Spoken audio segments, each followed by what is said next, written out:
Hey YouTube, so today I'm going to be showing you Banished, showing you the basics on how this game actually works. You might be able to make a town that's got about 110 population, so let's get to it.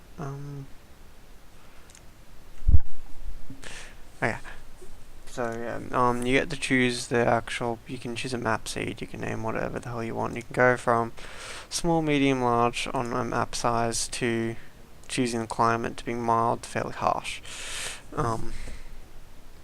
You can also change the conditions to be easy, to medium, to hard. With easy, you're able to actually have animals at the start, so you can actually start herding and getting sheep, so like getting wool, feathers, or leather at the start of the game fairly early. When you move up, it just gets harder. You've just got to go try and get stuff from the actual trade unit themselves, and then harder is just even more worse again, what makes it 10 times worse. But yeah, let's just start off on medium for the now, and we'll go large map. Okay, now that the game's loaded, you start off with about a few citizens. Best way I normally do it is I pause the game, and you normally just see what you've got in your area. So this place is kind of fairly nice set out. You've just got nice near the river, and then a couple of rivers near you. Best thing I think, because you start off in the summertime, I recommend opening up your general status. It tells you what you're in. So you got it's in early spring at the moment. You've got your supplies. So that you got 10 adults and 4 children. I recommend also opening up your professions, so then you can at least go by that. And then your log. Your log is handy just so it lets you know what things have happened, so who's died, who's gotten older. First thing I recommend doing is building just a house for these people to live in. I normally build 2, and then I'd build where is it? Build some farmland, just so then I'd recommend going crops, just so then you can actually just start building. It's one of the first things I recommend building. Lots of people say differently, but it's what I recommend. Yeah, we'll get that going. So got that. Just get about 4 builders. I'll get 6 builders, and then get the rest of the laborers. Speed up the time.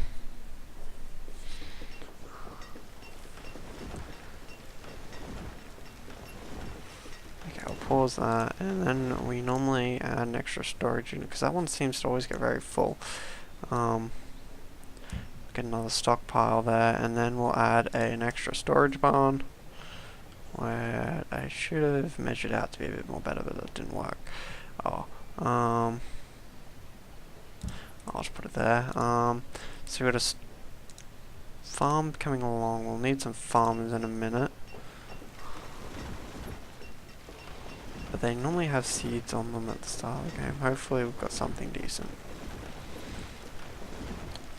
Yeah, as you can see, someone's just came of age to be a labourer. It's just a lot more handy to know.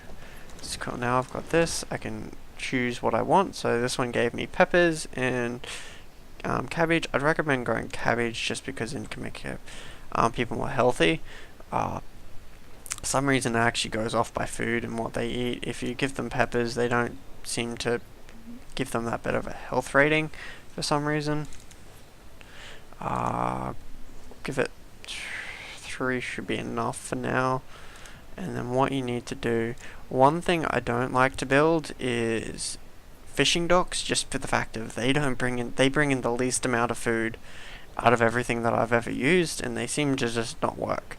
One of the things I like to use is hunting cabins and probably pastures when you get the actual animals, and the actual gathering huts, because gathering huts and hunting seem to do the most.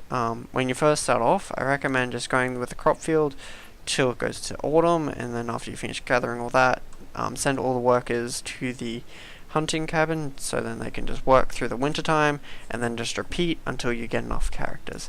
So we do that. We'll build it in an area. It's not too far away, but at least it's in a foresty area. Just I prefer that just because you seem to get more food in like an area that's got more trees. So build that there, and then what I like to do is build a road there, so at least you've got something decent to get you there.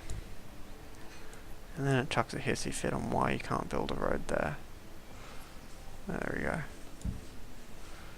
And then we'll start that up, and then they'll start building, and then we'll build another house just because we need more houses for these hobos.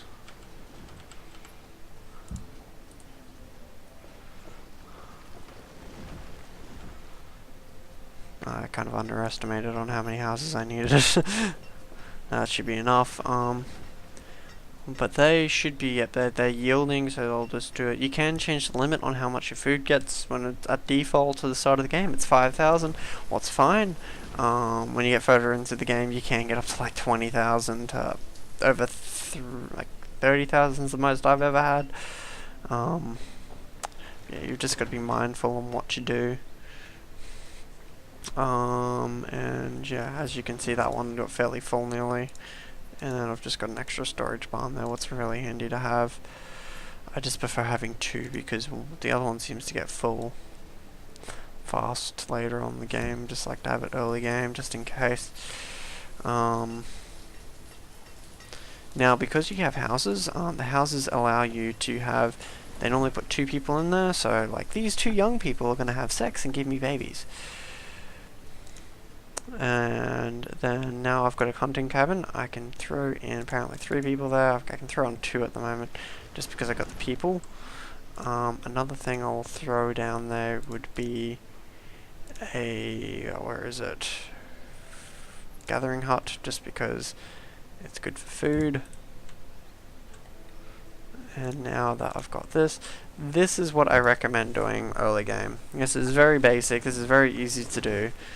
And now that you just do this, and basically your food will start stockpiling up fairly soon. I also recommend, because you've got this so they don't have to travel as far, building another storage barn down here so they don't have far to run. And another thing I recommend doing after you get the supplies, recommend building a market, just because they don't all hoard out, so you don't have one person owning 100 logs in their one house and then everyone else being frozen to death. That's the one thing I recommend. Yeah, so this is a very quick, short, easy tutorial on what you should do at the start of a game for Banished. It's quite a fun game. I recommend getting it. It's fairly cheap. It's like 20 bucks on Steam at the moment. And yeah, as you can see, they're just harvesting it because it's early autumn. That's normally the time they harvest it. And this food will start to rise very soon. It's showing you 175 cabbage, potatoes, and whatnot. What starts off? They give you a few basics to start off, but I'll make a couple more videos on what to do later on in the game. But yeah, this is what you do on the very starting off of the game. Just try getting crops first, just because you get that quick, easy boost of food, and then recommend hunting cabin just for the food all round, and then another gathering hut. You can use that either in the winter time for your farmers, so then they're not doing nothing. So yeah, if you like it, just give it a thumbs up, and just if you like any more videos, you can also subscribe. Yeah, see you later.